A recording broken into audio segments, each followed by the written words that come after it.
What's up, everybody, and welcome to Rusty Fenders. Today we're gonna be working on this Jaguar Squier bass. One of my friends' bass. She uses it live a lot. Her name's Neoma, and it's pretty cool music. So I'm gonna link it down below so you can check it out. But this bass took a fall, and it might have been a hard fall. So we had an issue with the nut for the string there. Was broken, is fairly worn or used, as you can see. So what we're gonna do today, we're gonna talk about the string height that was the main issue, and intonation. And of course it was because the string height was super high, as you're gonna see here in this photo. So when you're pressing the strings from that height, it's gonna change the intonation of it. So I don't think there's anything wrong with the bridge. I think the string height is the issue. These guys are medium scales. I really like them. I actually had one a few years ago, but I worked a little bit on the knot here, and I actually did more work off screen. I sanded down. I make that canal nice and smooth, so it wasn't getting get caught there. But I quickly turned my attention to just cleaning everything up. I like my area to be clean, so that's usually what I do first. In some cases I have to re-clean it, but I prefer to be working and I can see like anything that's happening by cleaning it. But this beautiful fretboard, we did get long scale strings. They couldn't get the medium scale for this bass, and they actually told me that in some cases they had issues with those also. They've been too short. So I get it. I do notice that these shorter scale basses, they don't get like all the options of the regular basses get in strings. So I feel a little bit sorry for them, but I actually have a video coming on for a bass that I just got in.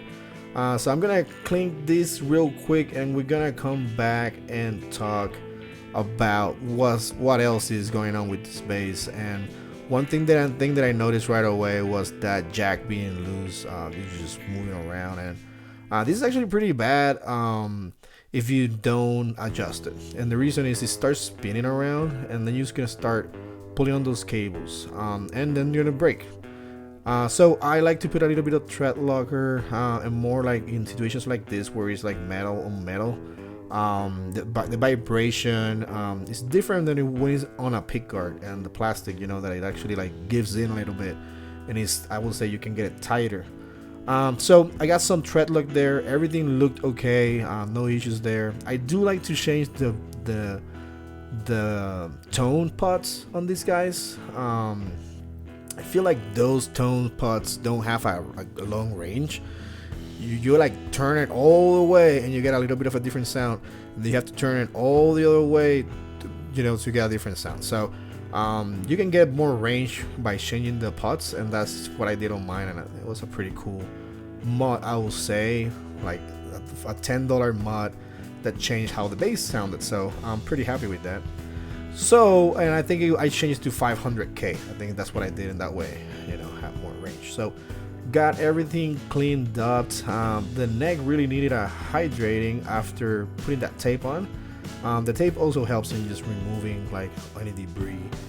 So I went into the truss rod. I'm using this as an example. It's not really the knot of this bass, right? But basically what happened was that when I went in to adjust it, the knot was not in that thread. It was actually on top of it.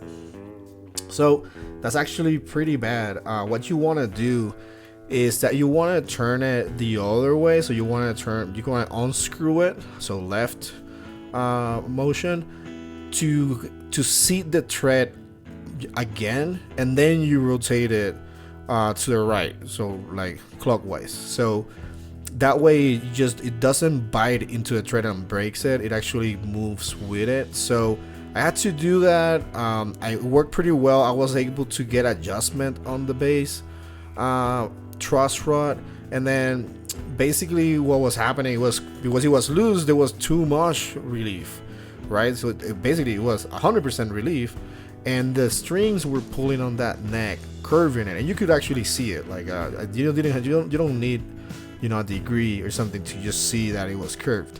So we needed to give it, you know, less relief. We wanted to make it flat. So I went in, I almost got all the threads used. We're pretty close to bottoming out this truss rod, but we were able to get it flat.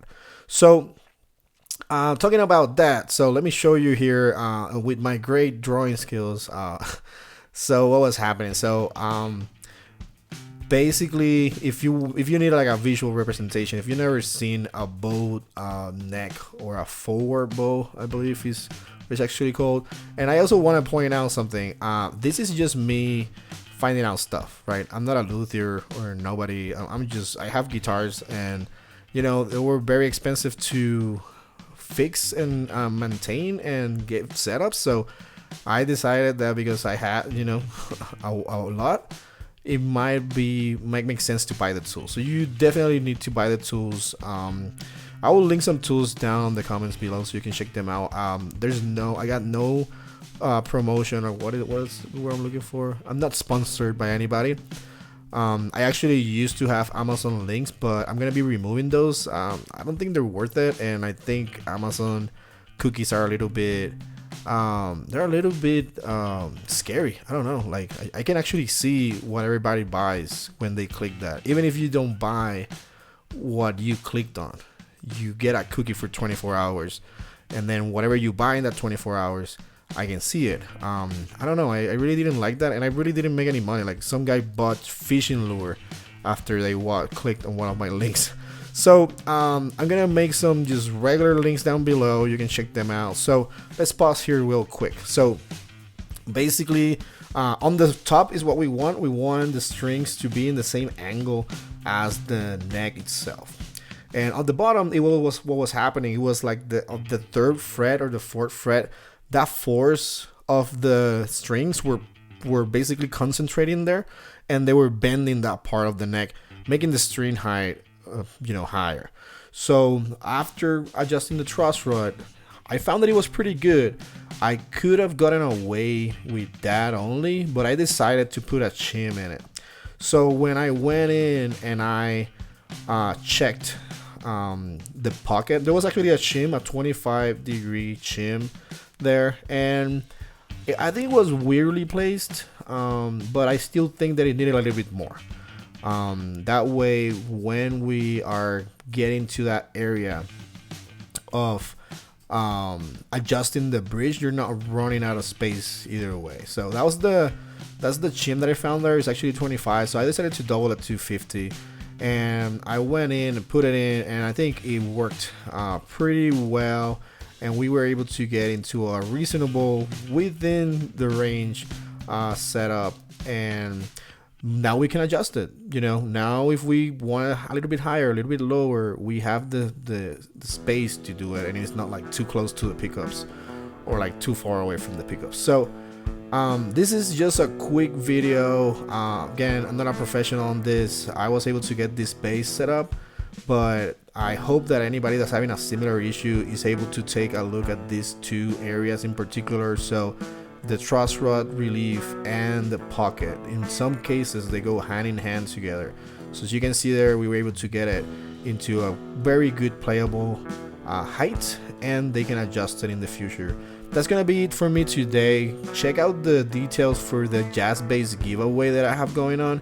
It's actually ending in a week, so make sure to subscribe, and I'll be making a few more videos. Actually got another bass video coming in, so stay tuned. That's gonna be it for me today. Cooling out.